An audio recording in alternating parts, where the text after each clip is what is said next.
Hi, I'm Bob Wells, and I'd like to welcome you to the Get Real Show, sponsored by Keystone Partners Group, the show that dispels the myth and the mystery behind success in the real estate industry.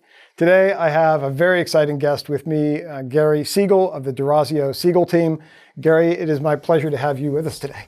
Pleasure to be here. Thanks, Bob. You know, it's all my pleasure, actually. And I'm really excited to speak with you, actually, for three important reasons. Number one, because you've had enormous success in the real estate sales world. Number two, because you've actually been able to create wealth through multiple streams of passive income wrapped around that real estate sales business. And number three, you're one of the few people that I think has been very purposeful at positioning their business in order to leverage that to the point where you can see passive income on a continuing basis from a business that you built from scratch. So exciting to have you here. Great. So tell me what your business world looks like today, Gary. The last major move we made was to merge my team with another large team in the Bluebell Market Center. Okay.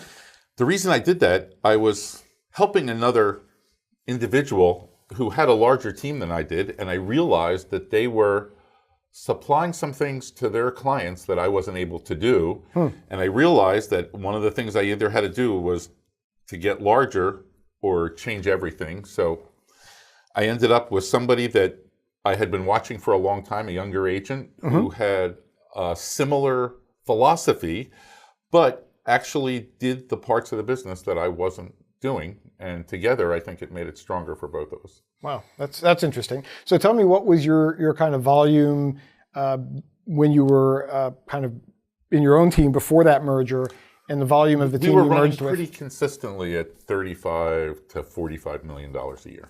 That's huge.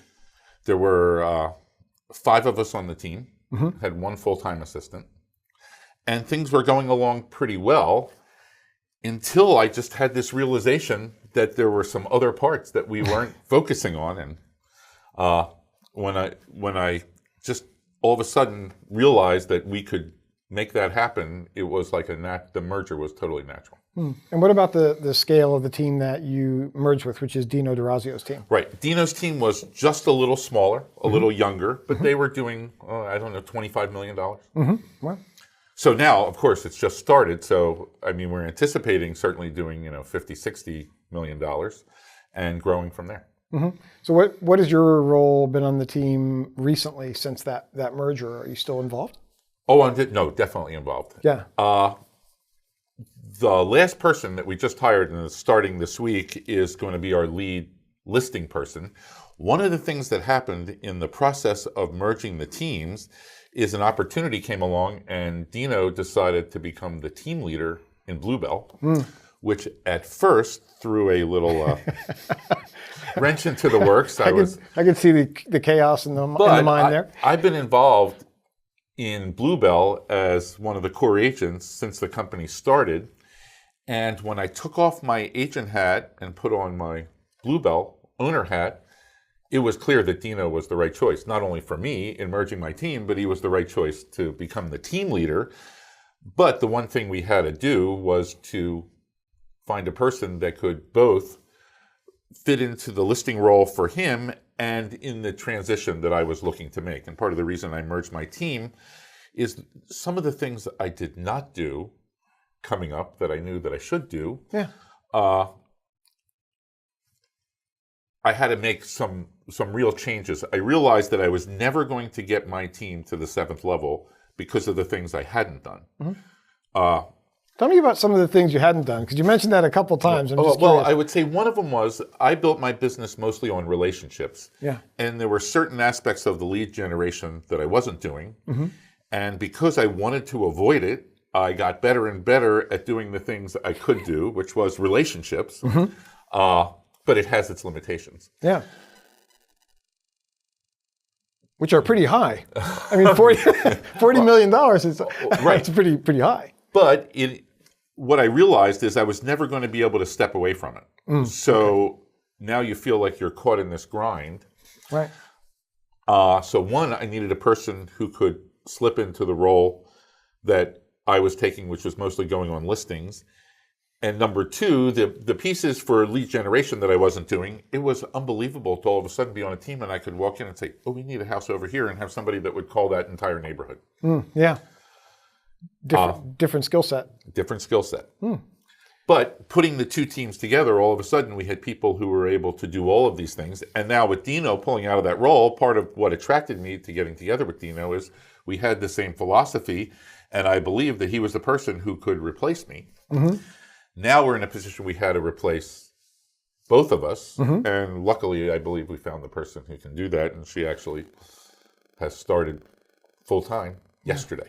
Yeah, I think both of you are historically able to attract talent. So I guess that was a good skill set to have when you have to fill those kind of shoes, because that's a challenging role and a very obviously important one. And in order to get somebody who was talented, it had to be that we were both truly ready to start to exit that role, because, I mean, I grew up always thinking that I could do everything better than anybody. And I realized that that was actually not the case.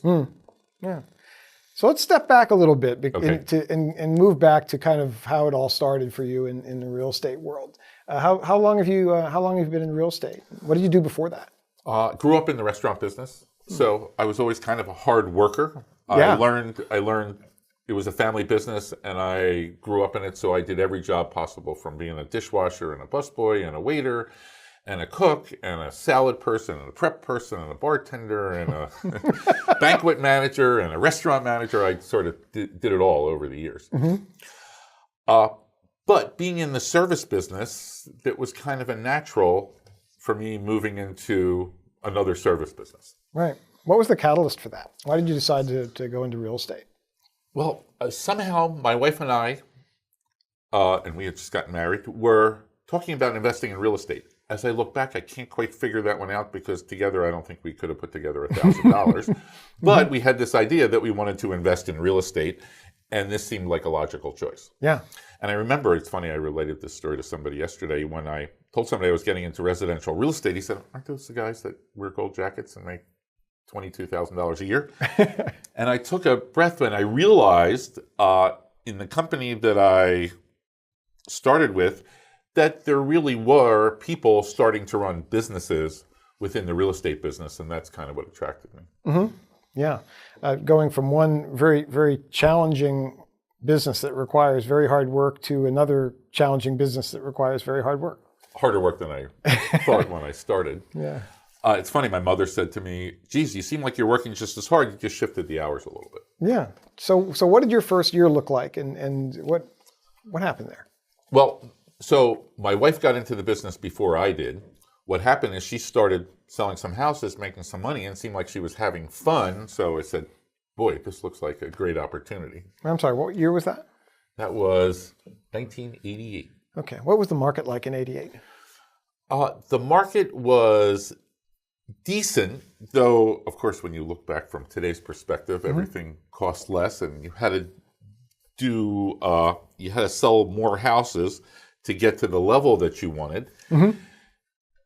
And I mean, the world looked completely different. You know, we didn't have iPhones.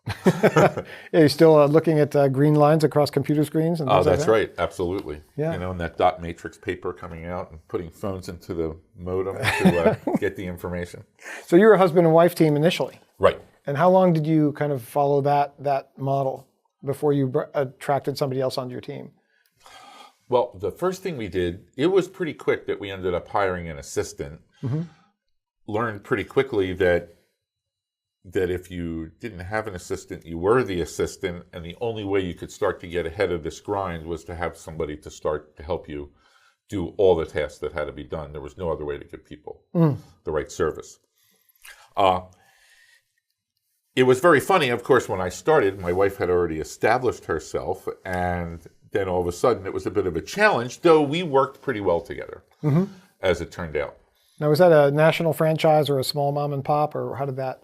She started at a company that merged into another company, and then on the coattails of her mentor, who was recruited to that balloon company. Yeah. So that's where she ended up, and that's where I started. Okay. I didn't really know anything about company cultures, and that was a pretty new company, and it seemed like a new concept at that time. We'll call it the 100% concept. Yeah, sure. And knowing nothing about real estate culture, when she was being recruited there, I went with her to sort of protect her. Uh-huh. And when they sat down and they explained how this company worked, was the fact that you paid a monthly fee, and then if you sold, you got to keep your commissions. Mm-hmm. Came home, I said, well, that sounds like a better idea to me, honey, if you're going to sell a reasonable amount of real estate. That kind of made more sense to me. I didn't realize it was controversial at the time. Yeah, but profitable for the agent. Profitable. Yeah, yeah. For sure. Yeah. So as you started to work together, you were working with her, not quite with her at that time when she moved to that company. I guess when I first started, it was part-time for a short time making that transition, but really just a couple of months. And then I jumped in with both feet and said, we'll see what happens. So when did you really start making this a success? When do you think you really started to say, wow, we're going to make this work in a big way? After 3 or 4 years, it started to, the volume started to come up, and realized that you started to get repeat clients. If you actually took care of people, they would refer other people, and they would, eventually they moved again. Yeah. So when you say take care of people, how do you do that? Back then, what was your mindset with respect to how do I get repeat business from people that are important to me? Oh, by staying in touch with them. Yeah. By sending people anniversary cards, by calling people that you had sold a house to and asked them how things were going, and if they knew anybody else that would be interested in the same kind of service. So you're actually getting on the phone and calling people and say, hey, care about you. Right. Yeah. Actually, because we did. Yeah. Yeah. Absolutely. So, and it started out friends and friends of friends and relatives, and all of a sudden, you'd sell a house for a client who happened to work in a local big corporation. There's a lot of pharmaceutical companies around, J&J and Merck around Bluebell, and they would start to tell the associates that they worked with, and, that's really how the business started to grow. Yeah, and for our audience, Bluebell is about 40 minutes north of Center City, Philadelphia? Right, about northwest. What's the average sale price there? The average sale price there now is probably around $300,000. Yeah, and you've been in that location, in that area your entire career, right? We were in Bluebell our entire career. Yeah, yeah. Okay, so how did it evolve from there? You got your first administrator. How did that change things? Well, all of a sudden, we had more time to do the parts of the business that we enjoyed doing, rather than putting up the sign or doing, all the administrative things. Back then it was gluing photographs onto flyers rather than printing color flyers. I remember it was like a revolutionary idea that we were going to have color photographs to look at for real estate. You don't have to go to Kmart and pick up the photos anymore. Well, back then the MLS book was newsprint with 9 pictures of houses. It was totally different. Yeah. So did you, after that first administrator, did you continue to hire more administrators? Did you hire a licensed person? What happened then? And what year was that? I guess I'd have to think back. In the mid-90s, all of a sudden, we were starting to do more business than we could actually handle. And at that point, that's when we took on another associate and started to build a team. In fact, what happened at that office is that there were 4 or 5 of us that were growing up in the business together, Mike Campo being one of them. Yeah, sure. And we realized that all of a sudden, the company we were with, as the team started to grow, wasn't as team friendly. And we had heard about this other company that was team friendly. And that was really the only thing that we were looking for, was to find some sort of system that would work so that we could grow our individual businesses. As I look back now, I realized that there were other companies that really wasn't what the company was looking for. They had kind of a different idea for their model. Yeah. And we didn't quite fit in. So we found a place where that did work. That did. Now, who are those folks? Those characters? Yeah. Those characters Mike Campo, right? Mike Campo, Rudy Usick, Cindy Wadsworth, Pam Butera, and Al Bruciano. Yeah, that's a powerful set of names there. Right. Yeah. Oh, well, it's funny. As I think back, you think that all these people were in their 20s when they started selling real estate. A couple of them are younger than in fact, almost all of them are younger than I am. But only because real estate was not our first career. Right. So you joined Keller Williams Real Estate as with Mike Campo. Correct. Right. One of the first guys, right? In fact, I was one of the really smart guys who somebody called me. We sat down. We talked about the concept. It was Rich McCarthy and somebody else at the Pike Diner and Ambler. And I looked at it and I said, boy, I think that's a great idea. I like these ideas. But I had become a part owner of the RE/MAX office. And I guess I had this idea in my mind that there was a lot more money selling real estate than there was in owning a real estate company. So I passed on the idea because I knew that it wasn't going to make a lot of money. Hindsight's 2020. That was my first grade. So that was 2001. That was 2001. Now, this company was pretty small then. There were, I think, 8,600 agents in the entire country. Yeah. There was one other office. Well, there was actually two because we incubated out of Doylestown. There was another one in Newtown, Bucks County, but that was it. Yeah. But we loved the ideas that the company was coming out with, and they had this thing called the Agent Leadership Council. And at first we thought didn't really mean much, but we went to our first family reunion, was what their convention is called. Yeah. And there was an issue that the company was trying to bring forth to the agents. Internationally. Well, it was only nationally. It wasn't international. And barely that. And it came to it, but it was an ALC decision, and the ALC voted it down. And I was like, wow, there really is something to this, that the agents can have a say in how the company goes, and found it actually pretty exciting. Yeah. What are some of the things that agents have impacted through the international Well, I ALC? mean, one of the Any things thoughts? back then, which was a big deal, because there was all this controversy over signs and phone numbers and how all that worked, was what the floor policy was going to be for calls coming into the office. And that wasn't something that was dictated to us. That was something we got to decide how it was going to go. And now, is that the precursor for My Listing, My Leads? I guess it is. Yeah. It absolutely was. Which still is there today. Right. I mean, I went to there was a mega camp that I went to, the first one. Now, back then, I think this event had about 300 people. You wanted to sit in the front row. Thousands today. You show up, today. I mean, the last one was 10,000 people. You show up 5 minutes early, you got to sit in the front row. And I sat in the front row, and at a break, I got to meet Gary Keller. Introduced myself, shook his hand, and told him I had come from the balloon company, and that I got 80% that my wife and I got 80% of our business from our past clients and referrals. And he looked at me and he said, "Oh, you don't prospect." I was so taken back, I didn't know what to think. I was just completely surprised. What I have come to understand is that he's not always the most tactful person, but He's direct. He's very direct. That was within 15 seconds, he knew exactly where my business was at and what I needed. I didn't know that, but he knew it. Yeah. And he's still involved at that level today, isn't he? Yeah, it's pretty incredible. Actually, he is not the guy who grows Keller Williams. I mean, his passion, and it seems like the only purpose in his life, is figuring out how to help us as agents grow better businesses. And it has had, today I am so thankful that I made that decision. That's an unusual focus for a chairman of the board of a real estate company, isn't it? It is totally unique. Yeah. Totally unique. How close have you been to that relationship with Gary in terms of speaking with him, working with him, learning from him? Well, probably mostly the latter. I have certainly got to learn from him more than I have had to personally interact. And it's funny, in the company, it was Gary Keller's sort of brilliance about real estate, which was one of the really attractive things. But the thing that made me know that I was at the right company was actually listening to Mo Anderson.